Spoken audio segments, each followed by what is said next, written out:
Assalamualaikum warahmatullahi wabarakatuh. Perkenalkan, nama saya Bapak Agung Hendro Pradityo atau anak-anak didikku bisa panggil saya Mr. Agung atau Bapak Agung. Saya adalah guru bahasa Inggris untuk SMK Alisan, mengajar untuk kelas 11 dan 12.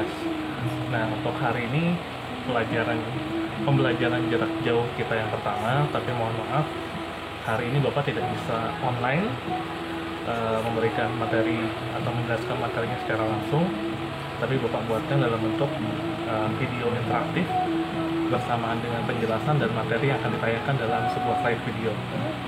Nah, untuk kelas 12 hari ini untuk anak didikku semua, untuk pelajaran di tahun ajaran baru semester 1 tahun ini, yang kita bahas adalah function of may or and might.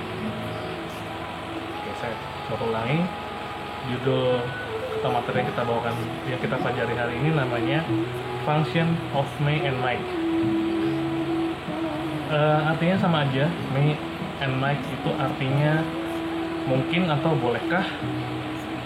Jadi dalam bentuk aktif bisa diartikan dengan mungkin, dalam bentuk pasif diartikan dalam bahasa dalam arti mungkinkah atau bisakah atau mungkinkah. Oke, untuk slide yang kedua silakan dilihat apa sih pengertian dan fungsi dari may and might. May or might sama aja, artinya sama aja, hanya bentuknya yang berbeda. May itu aktif, might itu pasif. May itu dalam bentuk yang atau diucapkan saat ini present, might itu diucapkan untuk menjelaskan kejadian yang sudah lalu atau bentuk past. May or might adalah salah satu jenis modal. Nah, dalam bahasa Inggris di grammarnya atau di tata bahasanya ada yang namanya modal atau kata kerja bantu. Ya, di dalam bahasa Inggris yang umumnya digunakan untuk mengungkapkan kemungkinan atau meminta izin kepada orang lain. Jadi ketika kita ingin meminta izin atau meminta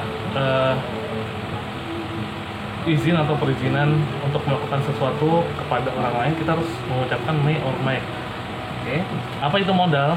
Saya sedikit singgung, saya sedikit jelaskan dalam materi hari ini. Modal itu dalam bahasa Inggris sekali lagi kata kerja bantu. Modal itu ada beberapa kata khusus yang sering digunakan dalam bahasa Inggris atau tata bahasa atau grammarnya. Yaitu yang pertama ada can, lalu ada could, lalu ada may, ada might, ada must, ada shall, ada should, will, and would. Oke, jadi ada 1, 2, 3, 4, 5, 6, 7, 8, 9. Ada 9, sebenarnya lebih banyak, cuma yang sering digunakan adalah 9 kata ini, 9 kata kerja bantu atau modal: can, could, may, might, must, shall, should, will, and would. Nah, yang kita bahas hari ini adalah may and might. Penggunaan may and might itu ada 3 fungsinya. Yang pertama, mengungkapkan kemungkinan, karena artinya aja mungkin ya, jadi kita memberikan atau mengungkapkan kemungkinan, mungkin nggak sih, mungkinkah, bisakah. Lalu kita meminta izin. Yang kedua adalah meminta izin. Jadi kita meminta izin untuk melakukan sesuatu, izinnya kepada orang lain yang berinteraksi dengan kita. Lalu yang ketiga, memberikan izin kepada orang lain. Ketiga, memberikan izin kepada orang lain. Jadi kita memberikan izin kepada orang lain untuk melakukan sesuatu. Ya, jadi meminta izin adalah bentuk aktifnya, memberikan izin adalah bentuk pasifnya. Oke, bisa dilihat di slide selanjutnya, slide yang ketiga. Contoh penggunaan may and might. Ada 3 ya, sesuai dengan fungsinya. Jika ingin mengungkapkan kemungkinan, ada beberapa contoh kalimat yang Bapak contohkan di sini. Bisa dilihat di slide-nya, ada 3 kalimat. Contoh, there may be some problems. Mungkin dia sedang punya masalah, artinya seperti itu. Yang kedua, she may not like it. Mungkin dia nggak suka ini, mungkin dia nggak suka begitu. Yang ketiga, maybe yes, maybe no. Nah, ini yang sering kita dengar ya, atau sering kita gunakan. Maybe yes, maybe no. Jadi Bukan maybe, tapi may be yes, may be no. Oke? Jadi terpisah. May be yes, may be no. Bisa ya, bisa enggak. Oke? Yang kedua, meminta izin. Ada 3 kalimat yang Bapak contohkan di sini. Kita meminta izin dengan bahasa Inggris. Ada contoh kalimat yang pertama adalah may I borrow your pen? Boleh nggak sih saya pinjam pulpen kamu? Lalu yang kedua, may I come in? Bisakah saya datang? Boleh nggak sih saya datang? Lalu yang ketiga, how may I help you? Bagaimana saya bisa membantu kamu? How may I help you? How may I help you? Oke. Bagaimana saya bisa membantu kamu? Yang ketiga, memberikan izin kepada orang lain. Nah, contohnya, that's all for now, you may go. Cukup untuk sekarang, kamu boleh pergi. Oke, saya ulang, that's all for now, you may go. Cukup untuk saat ini, kamu boleh pergi. Lalu yang kedua, I'm busy now, you may go. Saya sangat sibuk sekarang, kamu boleh pergi. Jadi itu adalah 3 contoh penggunaan dalam 3 fungsi may and might. Oke, tapi yang saya berikan saat ini adalah contoh yang may dulu ya. Contoh kalimat may sesuai dengan fungsi ini. Bisa dilihat di slide selanjutnya perbedaan antara may and might. Apa sih perbedaannya? Kalau dilihat dari arti kata sama, perbedaannya tadi saya sudah jelaskan, bentuk aktif dan bentuk pasif. Lalu silakan dibaca. Jika kita tidak tahu pasti kebenaran tentang situasi masa lalu pada saat sekarang, jadi kita nggak tahu nih masa lalu tuh ada kejadian apa sih, terus kita ngomongin sekarang. Kita berbicara atau menulis, maka kita menggunakan keduanya. Jadi bisa pakai may or might. Jika kita tidak jelas mengetahui sesuatu yang terjadi di masa lalu, lalu kita perbincangkan sekarang, kita bisa menggunakan kedua kata tersebut, may and might. Contohnya, I think that comment may be offend some people. Saya ulang, I think that comment may have offend some people. Saya pikir komentar itu bisa menyerang seseorang atau beberapa orang. Lalu kalimat kedua hanya diganti might-nya aja. I think that comment might have offended some people. Saya pikir komentar itu bisa menyerang beberapa orang. Atau yang pertama, lalu yang kedua. Namun jika kita melakukan di lalu, jadi kita pegangan pada sesuatu di lalu, kemungkinan terjadi lalu, tapi kita bahwa itu benar-benar jadi, kita menggunakan kata might have. Oke. Driving so fast, he might have had anti-accident. Mengebut, berkendara dengan sangat cepat atau mengebut, dia mungkin bisa mendapat kecelakaan. Lalu yang kedua sama, driving so fast, he may have had a nasty accident. Artinya sama ya. Kita next ke slide selanjutnya. Might digunakan untuk hipotesis atau pengandaian. Kalian pasti suka berandai-andai, mengandai-andai. Andai, mungkin kalian berandai-andai, andai punya cowok orang apa ya. Ini digunakan untuk mengandai juga, mengandai. Tapi yang digunakan adalah kata might, may. May digunakan untuk kemungkinan mempunyai kesan besar terjadi, sedangkan might digunakan kemungkinan yang tidak akan terjadi. May, sekali lagi, may bukan kemungkinan yang mempunyai kesempatan besar terjadi, atau might, kemungkinan besar yang tidak akan terjadi. Jadi itu perbedaannya. Selain itu juga digunakan untuk kalimat pengandaian dan hipotesis. Contohnya, they may visit Bandung tonight. They may visit Bandung tonight. Dia mungkin akan pergi ke Bandung malam ini. Lalu yang kedua, if I were you, I might go to Semarang. Jika saya jadi kamu, saya akan pergi ke Semarang. Might digunakan untuk kalimat tidak langsung, lampau, atau dalam bentuk tesisnya adalah past indirect speech. Ini adalah bentuk kata kerja tapi dalam bentuk past atau pasif, ya, pasif past lampau. I may go to Bali. Saya mungkin akan pergi ke Bali. Ya, mungkin sekali lagi may, saya mungkin akan pergi ke Bali. I may go to Bali. Kalau pakai may berarti kemungkinan besar akan terjadi. She said she might go to Bali. Nah, dia bilang dia akan pergi ke Bali. Tadi kan menurut kita itu nggak akan terjadi. Jadi pakainya might. She said she might go to Bali. Next, slide selanjutnya bisa digunakan juga. Perbedaannya adalah untuk menggunakan menunjukkan rasa kesal dan untuk menunjukkan kejengkelan kita kepada seseorang atau kepada sesuatu. Jika kita ingin mengungkapkan kekesalan atau kritik karena seseorang tidak melakukan sesuatu yang tidak mereka lakukan, kita harus menggunakan might dibandingkan may. Jadi kalau kita ingin mengumpat atau kita ingin mengungkapkan kekesalan kita, kejengkelan kita kepada orang lain dalam bahasa Inggris, kita tidak boleh menggunakan kata may, tapi menggunakan kata might. You might have told me that she wouldn't be in today. You might have told me that she wouldn't be in today. Kamu harusnya bilang kepada saya kalau dia nggak akan hadir hari ini. Oke, lanjut. Permintaan dan saran yang lebih sopan. Jadi, might lebih sopan digunakan untuk meminta informasi, meminta tolong, atau memberi saran. Contohnya, Mike, I ask a question. Mike, I ask a question. Bolehkah saya bertanya? I thought you might like to join us for dinner.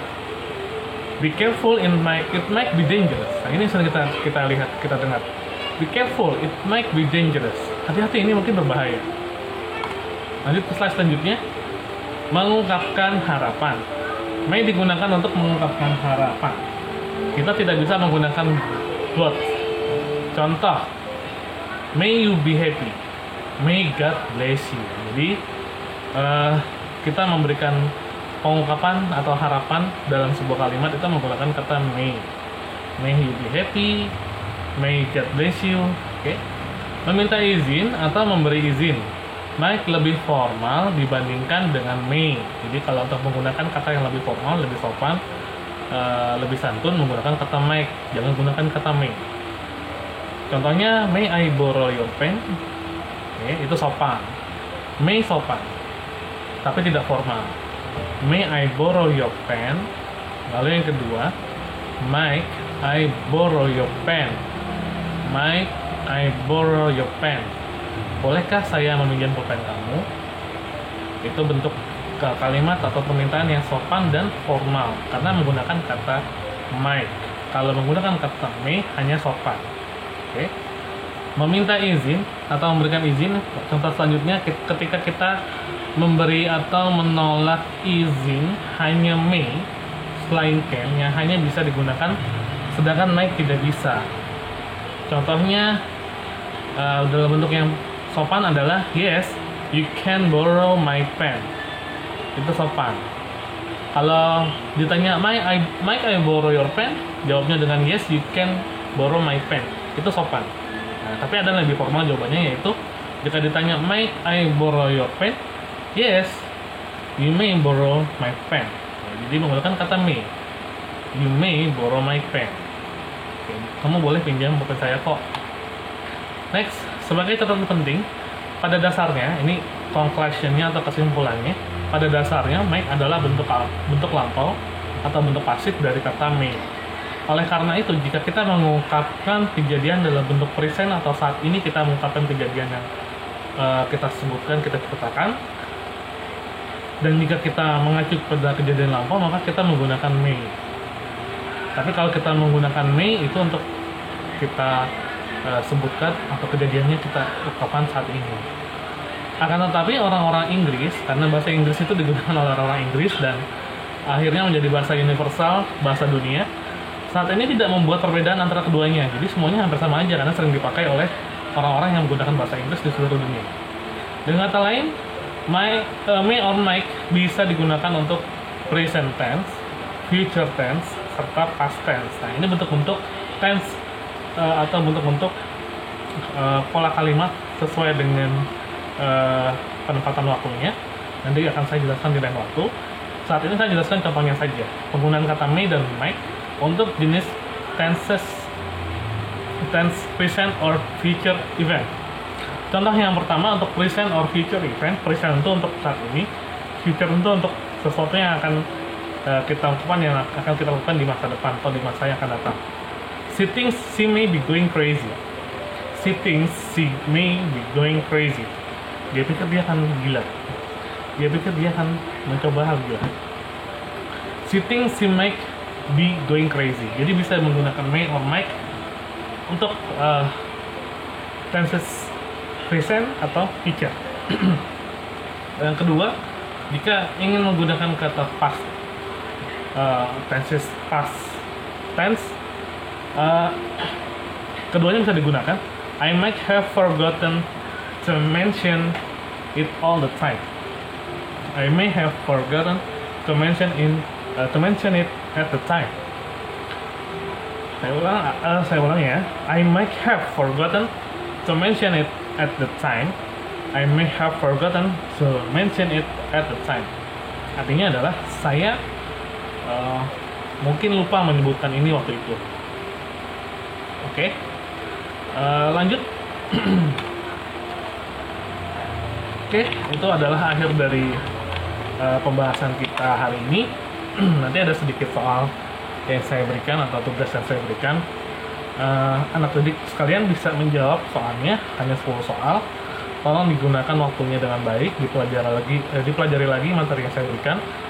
Teman-teman atau adik-adik bisa download materinya atau bisa request ke saya, bisa japri by WA, atau saya sediakan nanti di linknya, kalian bisa download sendiri. Dipelajari lagi dan jangan lupa dijawab soalnya, karena soalnya nanti akan nilai kalian akan Bapak rekap dan akan Bapak laporkan kepada wali kelas kalian. Jika ada pertanyaan atau ada hal-hal yang ingin didiskusikan dengan Bapak, atau ada hal-hal lain yang mungkin ingin tanyakan mengenai seputar mata pelajaran bahasa Inggris, anak didik kalian bisa menghubungi Bapak, bisa menyertakan dengan pertanyaan yang ingin tanyakan. Oke, sekian, terima kasih. Semoga bisa memahami materi yang Bapak berikan dengan baik, walaupun singkat. Semoga bisa dipahami. Jika kurang jelas bisa bertanya. Terima kasih atas waktunya. Jangan lupa mengerjakan soalnya. Stay safe and tetap menjaga jarak. Stay safe at home. Jangan sampai kita terpapar oleh virus yang sedang terjadi saat ini. Terima kasih. Wassalamualaikum warahmatullahi wabarakatuh.